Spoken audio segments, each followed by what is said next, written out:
Good afternoon. So let us start today's lesson about integrals.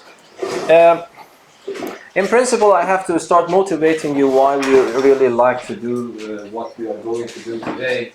But if you don't mind, let me just take it as a mathematical curiosity, because as always I am thinking about the pressure of time. So I want to make sure that I am reaching. And the lecture notes that I am writing, I'm trying to write everything down in detail, not just examples. In the next lecture notes, I'm also including the solutions. It takes a long time for me, but I think that would be better.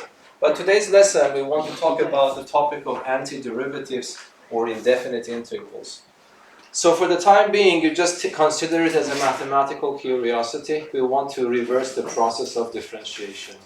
In differentiation, I gave you a function, and you do something on it, which is called differentiation, and you derive a new function, which is called the derivative of the old function. But now today, we want to reverse the process. The derivative is given. We're asking how we can go backward and find a primitive function or antiderivative function. Okay, so we want to learn about that today. But you might say, why this is a good thing to do? For the time being, you trust me on that. Let us start this game today. Okay, so what we do, I give you a function. In the previous lessons, you differentiate it. You get the derivative of that function. Today, we want to reverse this process. We want to go backward from f prime to f by integration process. Okay, so let me read the things that I have written here to save some time. So if we go to the notes here, the first thing I want to define for you is the notion of antiderivative or primitive function. And this notation is a standard. A function capital F is said to be an antiderivative or a primitive function. I usually prefer to say primitive function of a function little f on an interval I if the derivative of capital F becomes little f for every x from the interval. Yes, is that clear? So if you take a derivative and it becomes another function, then the function you are differentiating is called the primitive function of what you are getting. And this is a common notation. Usually primitive functions are denoted by capital letters corresponding to little letters for the functions. So for example, a very, very simple example as you see here. So f sub 1 of x, capital F sub 1 of x, 3x squared, and the other one, 3x squared plus 1, are both primitive functions of the same function f of x equals to 6x. Why? Because if I differentiate capital F, capital F1 or capital F2, both of them will give me 6x, which is little f of x. Is that right? So the idea is very simple. For example, in the next example, I'm asking you show that these three functions proposed here are primitive functions to the same function. So if you want to really do that, so I have proposed three functions here for you. One of them, capital 1 f of x equals to sine x squared. And the other one, f sub 2 of x, it's minus cosine x squared. And the other one, f sub 3x of x equals to minus a half cosine 2x. Yes, am I right? So yes. And I want to show all of these three functions are primitive functions for the same function, little f of x, which is equal to sine 2x. Yes? So this is what I want to show. It's extremely simple. So what my duty is to differentiate all of them and guarantee that the derivative of all of them is equal to the same function. Yes? I intentionally give this example because the previous example was very trivial. Yes? The first function was 3x squared. And the next function was the same 3x squared plus 1 additive constant. But I tried to make it a little bit different. So this is not apparently like this, but let us calculate them. For example, if I ask what is the derivative of the first one, by the chain rule, 2 goes down. Yes, but I have to multiply by the derivative of sine, which is cosine. And if you are a little bit familiar from trigonometry, this combination is nothing except sine of the double angle. Yes? So that's correct. So this is just little f of x. And if I do the same thing for the second function, so what happens here, 2 goes down, so it becomes minus 2 cosine x, but I have to multiply by the derivative of cosine, which is minus sine. And these two minus signs are cancelled, and I get the same formula back, which is also sine 2x, and it is also equal to little f of x. And then finally the last one, f prime of the third one. It's a constant. I have to differentiate cosine, so the derivative of cosine is nothing minus sine 2x, but I have to multiply by the derivative of the argument, which is 2. And again, if you simplify that, so this minus and that minus are gone, 2's are cancelled, and I get sine 2x back, which is exactly the same function f of x. Okay? So if I give you a function and I ask you, show that this function is a primitive function of a given function, it is not integration at all. So what you need to do is just to differentiate it. That's your whole function. Yes. Hopefully I am not confused today. Yes. Okay. So, but do you think the same rule applies? Because usually that was easy to guess. If you have a function which is primitive function, and if you add a constant to it, it becomes a primitive function for the same function. But here apparently I am not adding a constant. So I have a function sine x squared, and then I have a minus cosine x squared, then I have minus 1 cosine 2x. So it is very easy to understand that if I give you f, and I guarantee you f is a primitive function for little f, meaning that if I differentiate it, it becomes f. It is extremely simple to prove that if I add any constant to c, this new function is also a primitive function for the same function, because when I differentiate this one, capital F prime gives me little f, and the derivative of this one is 0. But I want you to understand, the other way around is also true.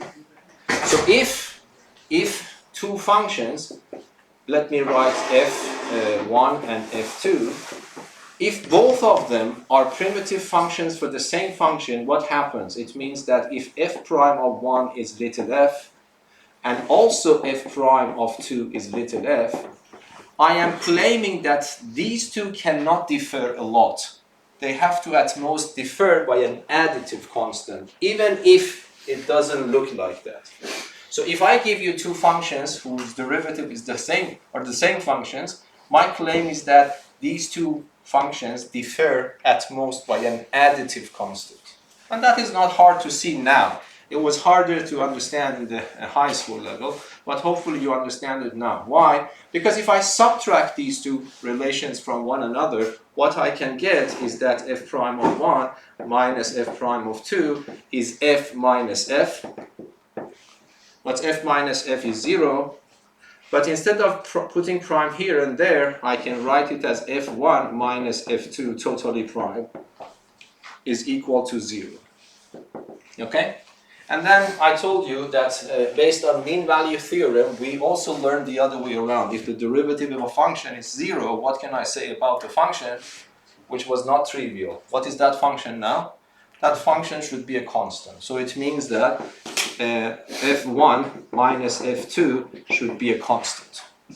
Then it means that f1 is nothing except f2, possibly plus a constant. So it means that if I have two functions whose derivative are the same function, either they are completely identical or they can differ at most by an additive constant. Do you agree that this is also happening here? Yes, because sine x squared and minus cosine x squared, they differ by an additive constant, yes? Because sine x squared, do you agree? I can write it as what? Minus cosine x squared plus 1. This is a very famous trigonometric formula. So even though it seems that this is not the case, but this is indeed the case. What about this one? Do you remember we have a formula for cosine of double angles? So it is minus a half. And I would write, for example, one of them, 1 minus 2 sine x to the power of 2. This is one of the formulas for cosine of 2x. And if I multiply minus 2 in, it becomes sine x squared minus a half. And then again, you see that this one differs by this one by just an additive constant, and that additive constant here is minus a half. So be careful about this point. I mean, there is no way out of it. So if you have two functions whose derivative is the same function, they can differ at most by an additive constant. Is that clear? Okay. So now, so I explained these, so let us just go forward. Yeah. So this is the notation we are going to use. Okay? The indefinite integral of a function little f on an interval I is denoted by this symbol. This is an integration sign, which is a stretched s. We will come probably to it why this is a good symbol for representing an antiderivative. And is defined as follows. So when you write integral of the function, and then you always put this d of x for the time being, you just always put it there. It is f of x plus c. It means that you are considering all possible primitive functions, yes? So if I give you, this is just a symbol I'm introducing you. If I give you a function f, whenever you see this symbol, you read it as the definite, you just read it as integral of f of x dx. It means find all primitive functions of this little f and put it in front. But you shouldn't be worried about the word all, even though you have to pay attention to it. But you shouldn't be worried about this all. Why? Because I just need to find one of them. Every other one is the same, plus at most an additive constant to it. So this means that if I want to find that, I just find one of the primitive functions, and then of course add a constant c to it. So for the time being, this is called the differential of x. This means that for you, for this course at least, it means that this is emphasizing what is the variable of integration. Because for example, I can give you a function x squared, and of course I don't need to put it there, even though we always do, because this is the only variable. But sometimes might be you see this equation like this, a plus x squared, and then dx. Okay? So in that case, it means these are two English letters, but x is the variable, a is supposed to be constant. If I change this to a, it would be the other way around. It means that a is a variable, x is constant. So for the time being, this is the only purpose of this d of x, which is called the differential of x. Is it right? For example, according to what I explained here for you, so do you agree that I can write all of these? Yes, because we just showed that this is a primitive function of 2x.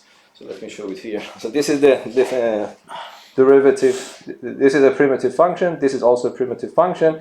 That is also a primitive function. So for example, if this is given in the exam, it doesn't matter if you answer it in this way or in that way or in this way. Yes? But of course, as you will see, this is the formula we usually arrive at, okay? Any questions so far? Understandable? Okay, but for example, let me do one example number 4. So, example number 4 asks you, show this happens. Okay. We want to show that integral of square root of 1 minus x squared dx is this function. Is this 1 over 2x square root 1 minus x squared, and then plus 1 over 2 arc sine of x plus a constant. Okay? So, as far as I saw the module, you are not studying how to derive this. This needs trigonometric substitution. There are some exam questions there, but they have given you the hint how to proceed. That's not up to you to decide. Because for the time being, if this is given to you in the exam, this is extremely simple because we don't need to do integration. We can do differentiation, yes? So because the answer to this integral is proposed, if I want to show that this is equal, of course I can go from left to right. But if the answer is proposed, it is sometimes easier to do the other way around. So in order to prove this, it means that you have to convince yourself that if I take this one to be the right-hand side, yes, this is one way of proving this. It means that I want to show that d dx of the right-hand side is indeed equal to square root of 1 minus x squared. And by the way, it was not that easy at all that there will be a track of arc sine x in the primitive function. Okay, so let us try to do that. So I have to differentiate the left-hand side. This is a product rule, so the derivative of the first one times the second one is 1/2 square root of 1 minus x squared, plus the other way around, plus 1 over 2. I take the derivative of that one, which is 2 square root of 1 minus x squared. The derivative of this one, I have to write it here. And then if you remember, which you have to remember, is the formula for the derivative of arc sine, which is 1 over square root of 1 minus x squared, and the derivative of that constant is just 0. Okay? I think you may have missed an x. Mixed what? Missed an x. Here, yes? Yes. Yes, thank you. Thank you very much. Okay, now let us try to simplify this. So this becomes 1/2 square root of 1 minus x squared. Here, these 2 and that 2 are cancelled, but the 2 will be left, so it will be minus x squared. Then I will have 2 square root of 1 minus x squared. And then I will have 1 over 2 square root of 1 minus x squared. Am I right? So 2's are cancelled, minus x squared, so it seems right. Okay, but let me take the common denominator to see how it goes. If I take the common denominator, so it becomes this. So this one is here, and then I have to multiply it there, so it becomes minus 1 minus x squared. This one to this one, nothing has changed, so I copy and paste that. This one to that one, nothing has changed. Yes, it is correct now. Why? Because this becomes 2. This becomes minus 2x squared. I can factor a 2 out. And then I have 2 square root of 1 minus x squared. Now 2's are cancelled. I hope that you agree with me. This is also equal to 1 minus square root of 1 minus x squared. Yes? Because every number divided by square root of that number is equal to the square root of that number. Yes? So that was correct. But of course this is not a very interesting question, because the question is that this is given, we're supposed to find this ourselves, okay? But anyway, if this is proposed, that is easy. But then let me go to a remark. So let me just mention the content of the remark here. So as I told you, that differentiation and this type of integration, which is called antiderivative, are inverse of one another, okay?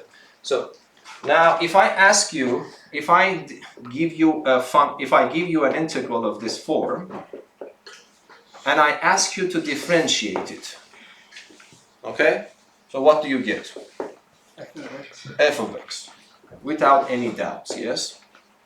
Because this means all possible functions whose derivative are f itself.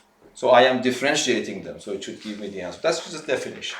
But what about the other way around? So if I give you f prime of x dx, and I integrate it. Here I integrate first and differentiate next. I get the exact function f of x. Here I first differentiate and then integrate. What do you think I will get? F plus c.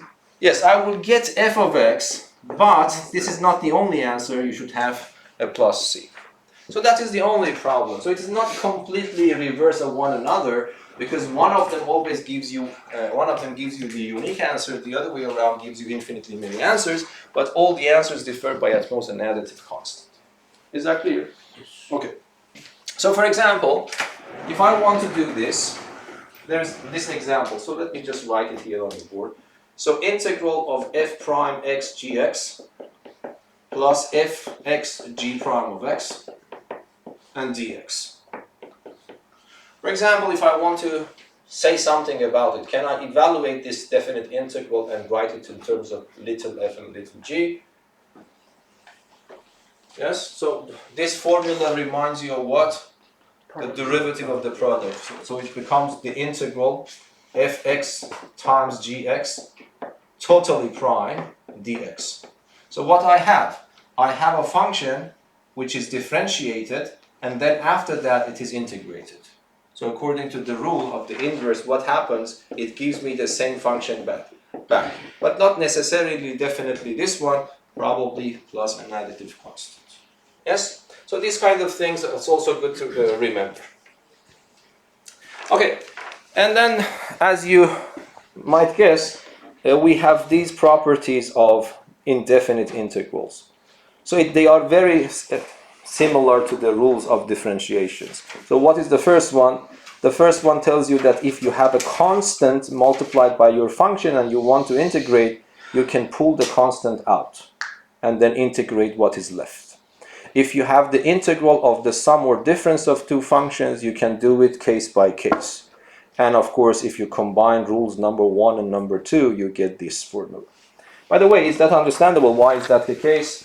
For example, if I ask you why do you think integral of f of x plus g of x can be written as integral of the first one plus integral of the second one? So can you tell me how do you prove it, if you want to prove it? Yes? It's a linear operator like derivative. No, because we are just proving it's a linear operator. No, because like the derivative, if it's the opposite, it also has to split across. No, it's not guaranteed. Because you know that this is exactly, I understand what you say. You're saying that if the function is linear, and if it is invertible, then its inverse is also linear. Okay? But it is not 100% invertible because it gives you a lot of functions back. Yes? So if you want to prove it, to be on the safe side, the integral of this one is proposed to you. If you want to prove any equality for the indefinite integrals, differentiate the right-hand side to see if you get this function back. If you get that function back by definition, it is correct. So if I want to prove something like this, I differentiate this function, this proposed answer, and ask myself, if I differentiate this, do I get this function back? That's the mean. But now, because what we learned about derivative, I can split it in the derivative. So I can differentiate the first part because we already saw that this one is linear. So I can take the derivative of the first one plus the derivative of the second one.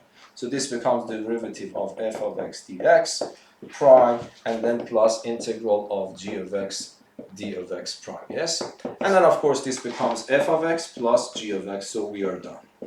So it means that linearity of this operation highly depends on the linearity of differentiation operation. Yes, that's the mean. Okay, so now let us now go to the this example I want to skip, but that's a good problem. You can solve it yourself. Always think about the problems we are leaving, okay? So now let me also start today's lesson with this. So this example, it's very similar to what I did for the product rule, but of course you see that there is a difference here. So it is a little bit harder. So you have to be a little bit smarter here to be able to solve that problem. Okay, but this section 2 is about famous antiderivatives. According to the reading instructions, you have to memorize all these formulas that I have written as a theorem here. And most of them you have already studied in high school. So the ones that you have studied in high school, I will try to go faster so that we can reach to those two important parts that usually we do not cover in Sweden in high school level. Okay, so antiderivatives of power functions. So this formula is very similar. So I will skip most of the proofs of this one. If I want you to prove this, how do you prove it?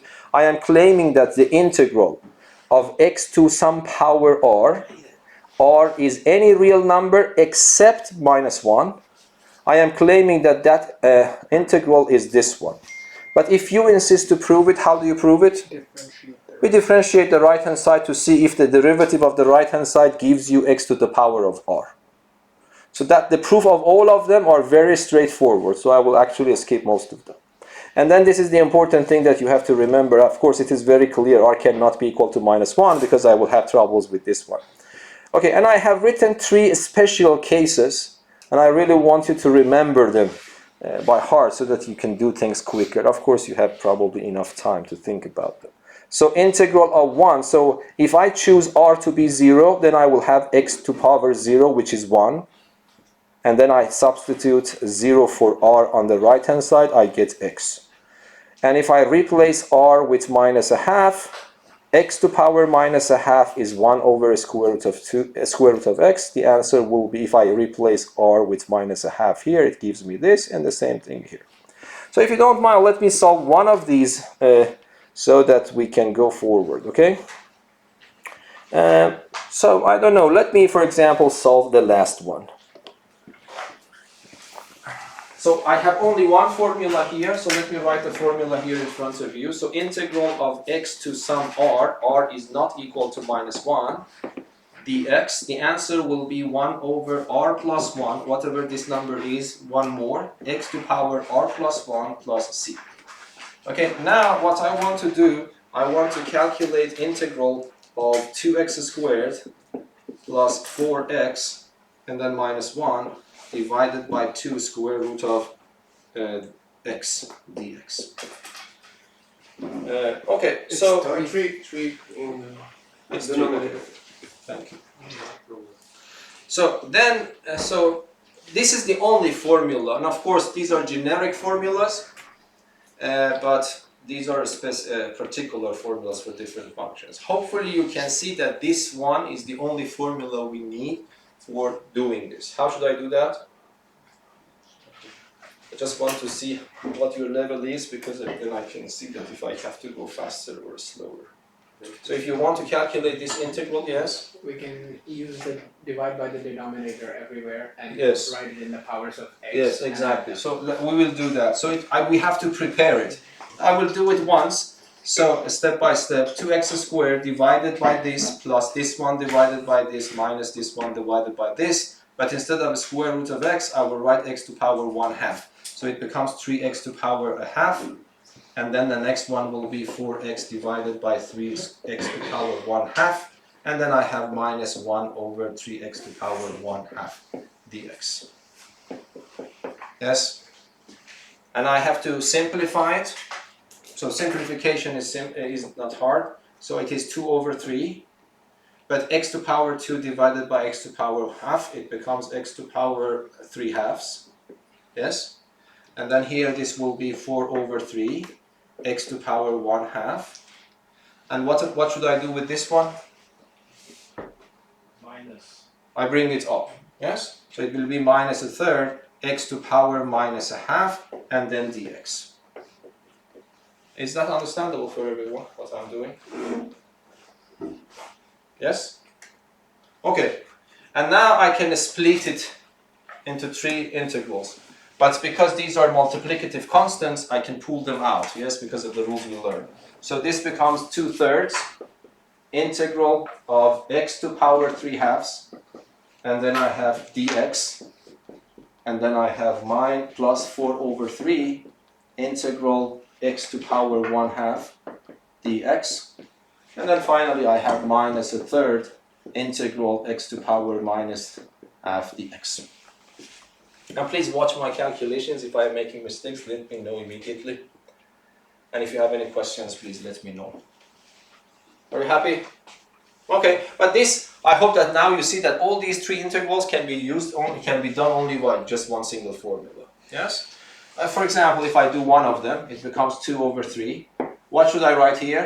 This is playing the role of r, so it becomes 1 over r plus 1, which is 1 unit more, it is 5 over 2, and x to the power of 5 over 2. Because this number sitting here and the number sitting up there are the same. And so if you calculate one of them, the other one's also calculated. And then for example here, it's 4 over 3, and then what should I write?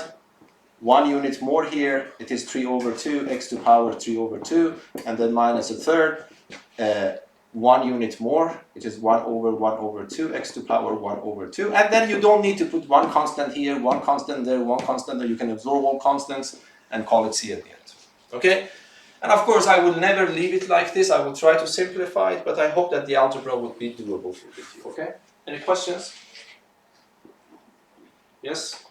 Understandable? Okay. But the question is that, okay, what happens if r is indeed minus 1? If r is minus 1, what happens? Then I will have this scenario.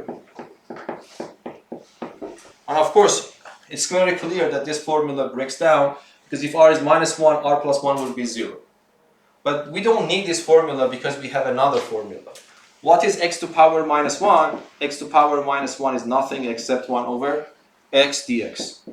So this is asking me, give me all functions whose derivative are equal to 1 over x. Do you remember what function was that? ln of x. So, and then I also showed you that if you write this, this means that you are limiting yourself only to positive x's. But do you remember that we also learned that the ln of absolute value of x, its derivative becomes exactly 1 over x. So this is why it's always preferable to write like this, because then my limitation is less. In the previous case, the limitation was x greater than 0, but this one is that x is not equal to 0. So as far as x is not equal to 0, we have this formula. Any questions? Okay, so let me do one example. Integral of, this is example 8 in the papers, but it is easy to write it down. So 3 and then x dx. For example, this integral is given. What do you think I will do now? So you have to practice, because integration needs a lot of practice. So you have to develop an intuition about how to proceed as soon as you see the integral. Of course, it's not that easy, but the standard ones are easy.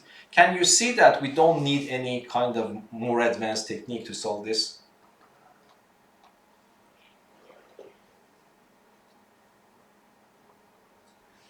You have some experience, a little bit experience. Some of you proposed something here.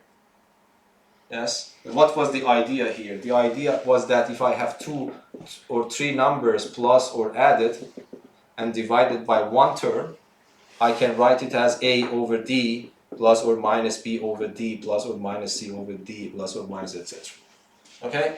But of course, it means that if I want to use this idea, yes? You can split it into x plus 1 cubed and 1 over x and then integrate them separately.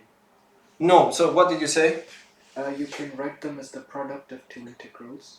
No, this is important. By the way, that is a good thing that you reminded me. You see here, I didn't write any formula like this here for you.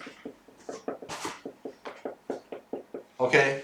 If you have the integral of the product, don't do this, because that's also a common mistake. People do it separately and then multiply.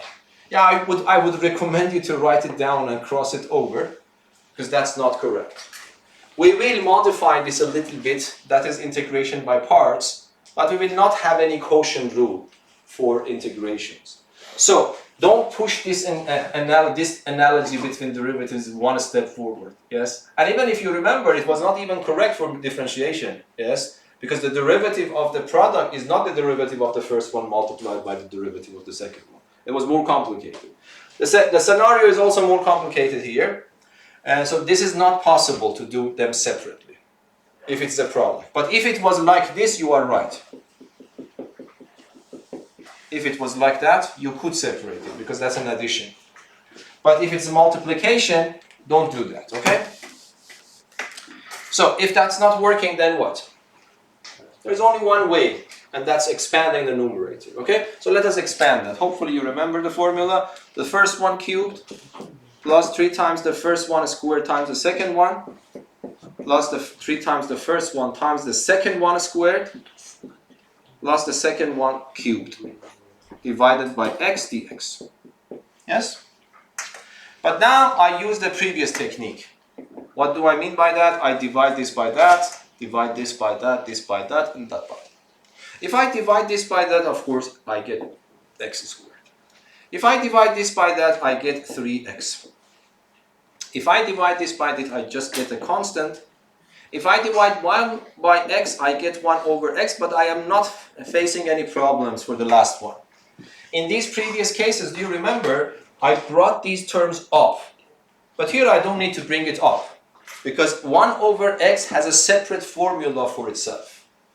And that is what we learned here. That's ln of absolute value of x. And then, of course, you always write the x, don't forget about that. So, but let me just do it in one go. So what is the integral of x squared? X squared should be done by this formula, where r is 2. Okay? So this becomes 1 over r plus 1, which is 3, x to power 3.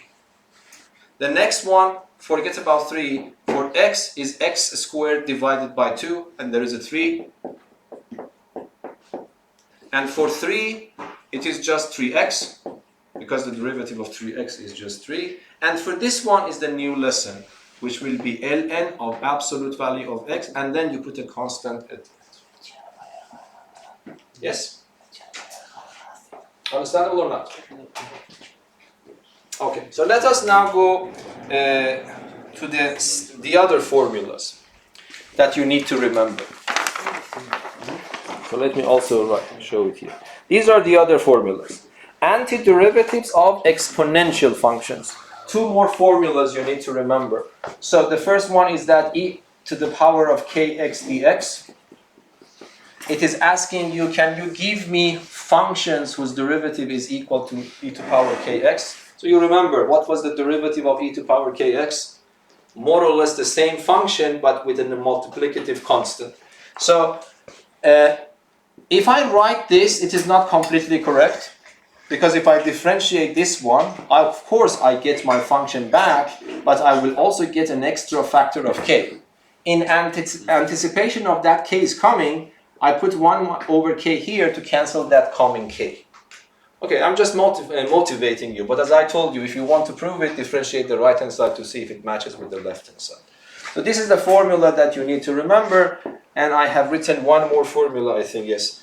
A to power kx, not just this one. This is a special case, which is the most important one, if the base is e, but if base is positive and not equal to 1, then what happens here? This becomes 1 over k times ln of a, and then the function repeats itself, and then you have a plus constancy.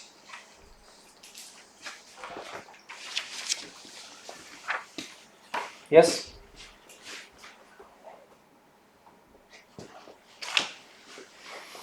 I don't know, we can do one of them. Yeah, for example, example 9. Let me do the second one. So I want to calculate the integral of 1 over pi x, and then I have plus, was it 3 to power pi x. Okay, let me slow down a little bit and give you a little bit of time. So what do you think I will do to calculate this integral? Which formulas will be involved? ln. ln will be involved because of this 1 over x. And then for the second one of these formulas will be involved. Probably, clearly the second one, because the base is not e. The base is 3. And then you just need to compare, okay? So what I will do, what happens for 1 over pi? 1 over pi is a constant, so when I want to split the integral, I can pull 1 over pi out, and then I would write integral of 1 over x dx, and then I have integral of 3 to the power of pi x dx. This one, as you said, is just ln, so don't forget to put the absolute value. And then this one is this formula, you just need to compare it. A is 3 in this problem, and k is pi. So it becomes 1 over k, which is 1 over pi, but multiplied by ln of the base. And then I have 3 pi x, and then I have a constant. So that's the answer to this integral.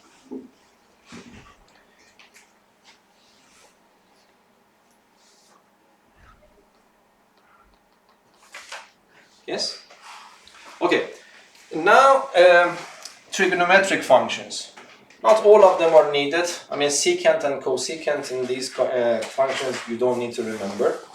But the next one is very important. And of course, I can write it down here for you. So I have to be careful with this time. So, integral of sine kx dx. 2 formulas, one integral for sine, one integral for cosine. So can you also engineer it yourself? This is asking you about all functions whose derivative is sine kx. What type of function you expect? A function whose derivative becomes sine. So what kind of function? Cosine. So let us engineer that a little bit. But cosine of x is not good, because cosine of x gives you sine of x. But you want to have sine of kx. So it motivates you to put k. Okay, so somehow it is good, but now do it. If you differentiate, what happens? First of all, you get a minus sign, because the derivative of cosine is minus, but here you don't have minus. So to get rid of that coming minus, you anticipate and put a minus, to kill that coming minus sign. But that's also not enough, because by the chain rule, when you differentiate this one, what happens? It gives you the derivative of kx as well, which gives you a k, but k is missing here. In anticipation of that k coming, you put 1 over k to cancel that one. Okay, but anyway, at the end of the day, you have to remember it. Okay, or you just engineer it as I do. So for example, can you do this one quickly? So remember, the derivative of sine is without minus sign. Integral of sine is with minus sign. The other way around. So if I integrate cosine, it becomes, can you guess? 1 over k sine kx, and then plus a constant c. So these are the formulas, and then I have changed the way that I have asking you to solve the problems. Example number 10, I have asked you solve the following initial value problem. Okay, so let us do that. So a function, and do you remember from differential equations, we want to do that. A function is given to me, and I have 4 sine 3/4 x, and 2 extra conditions are given. Y of 0 is equal to 1 over 4, and y prime of 0 is 4 over 3.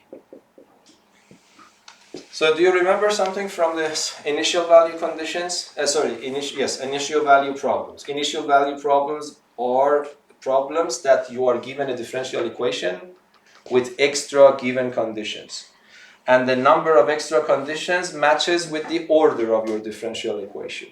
So this is the second degree order differential equation. So I have to have 2 pieces of information to fine tune this problem. Okay? But can you at least tell me how to start? Is the question clear? I am looking for a y whose second derivative is this, and its first derivative enjoys this property, and the function itself enjoys this property. So how should I do that? I want to find y, actually. Integrate, because you know that y double prime, I want to reach to y. So if I want to go backward, I have to integrate. This somehow gives me y, and I have to integrate once more, it gives me y. Of course, with some constants. Okay, and these are the informations provided for me by the problem to adjust the constants. It's very simple, but we couldn't do it unless we know these formulas. Okay, so let us do it now here.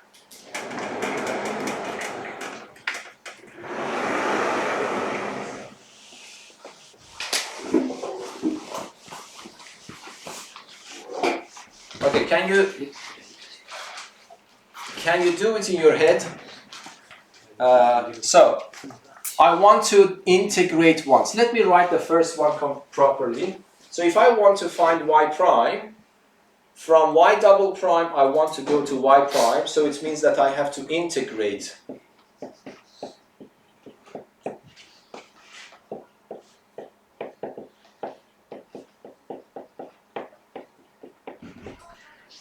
Yes?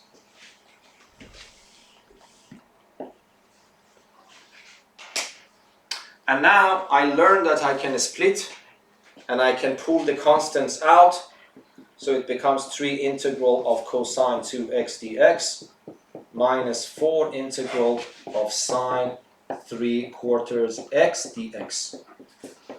But now I learned 2 new formulas, one for this, one for that. Just compare this one with the cosine formula and compare this one with the sine formula up there. In this case, what is k? 2. In this case, what is k? 3/4. So I just put the numbers in that formula. So for the first one, I use the second formula. I have a constant 3 here, but 1 over k in that formula up there is 1 over 2. K is 2 in this case, and then it becomes sine 2x. So I copy and paste this minus 4, but then what do I have? I have a minus sign in the integral of sine, which which makes this one positive now. And then 1 over k. 3/4 is my k. 1 over 3/4 will be 4 over 3. And then I will have cosine 3/4 x. But you shouldn't forget to put a constant at the end.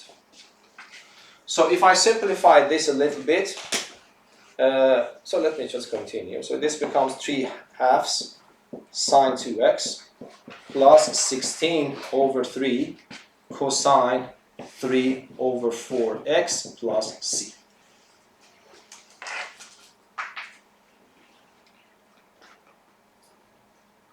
Okay, so this is my y prime. If you want now, you can write x also in it. But I cannot claim I know my derivative because there is a constant to adjust. And that is why this condition is already given to you. Which one of those conditions I want to use? You see I have given two conditions.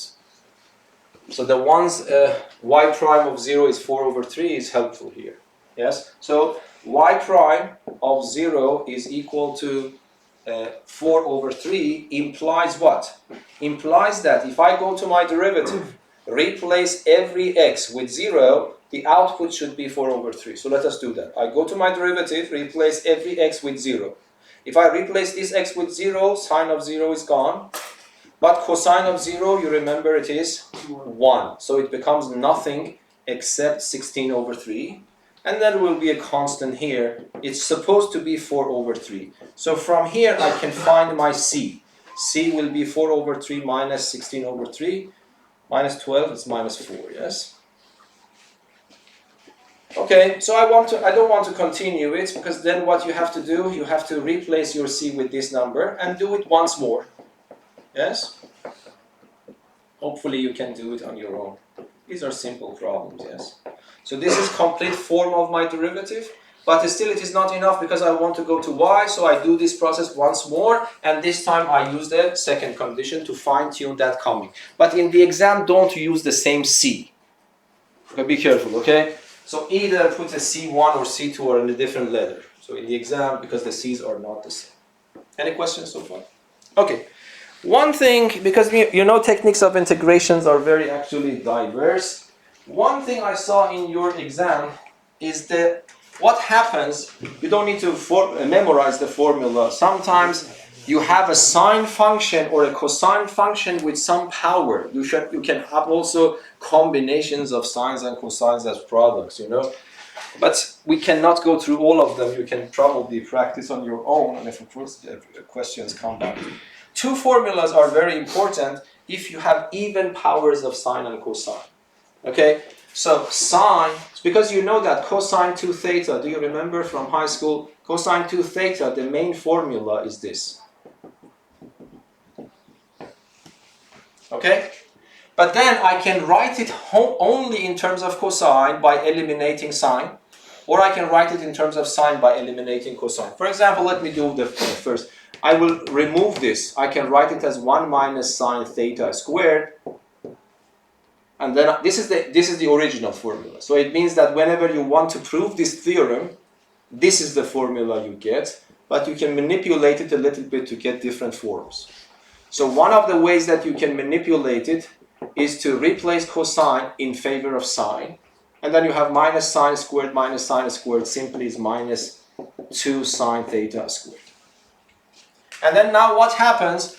I move this to the other side and I move cosine 2 theta to the other side. So what will happen? When I move this to the left, it becomes positive.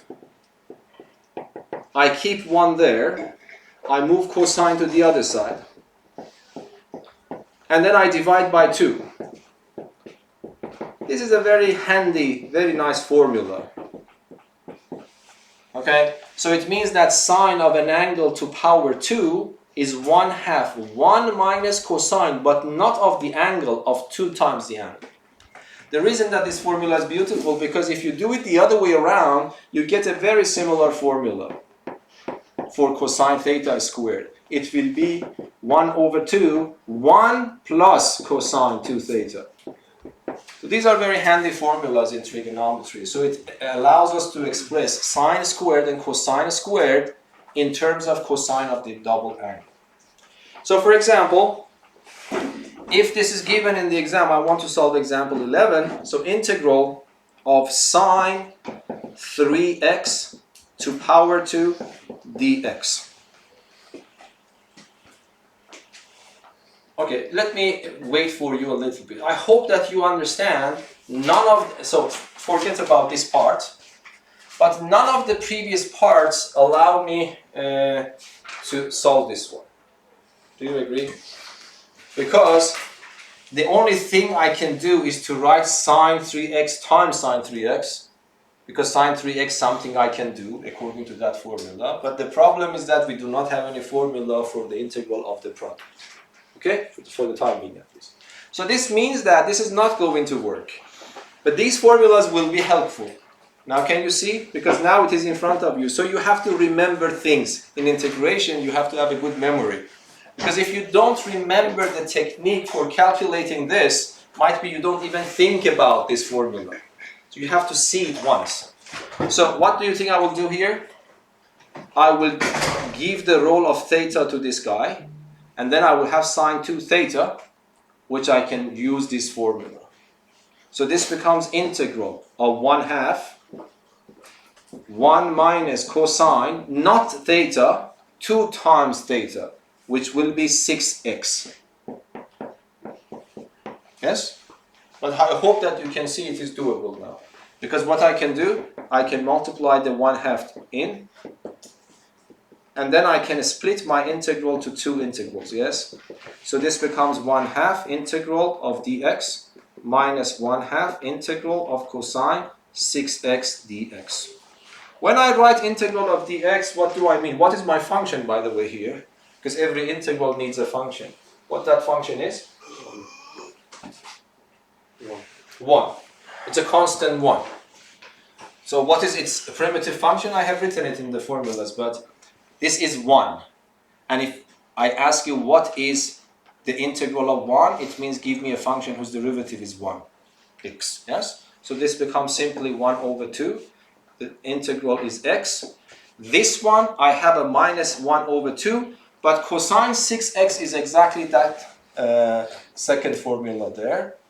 K is 6 in this problem, 1/k, 1/6, and then I have sine 6x, and then I put an additive constant at the end. And of course you multiply, it becomes 1/12. So remember this trick if you have an even power.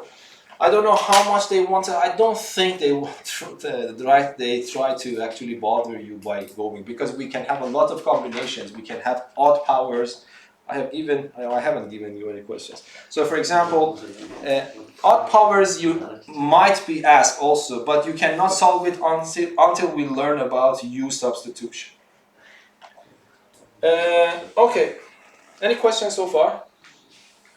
Okay, so if you don't mind, let us have 5-minute break, because there are many things we have to cover, and then we come back. Thank you.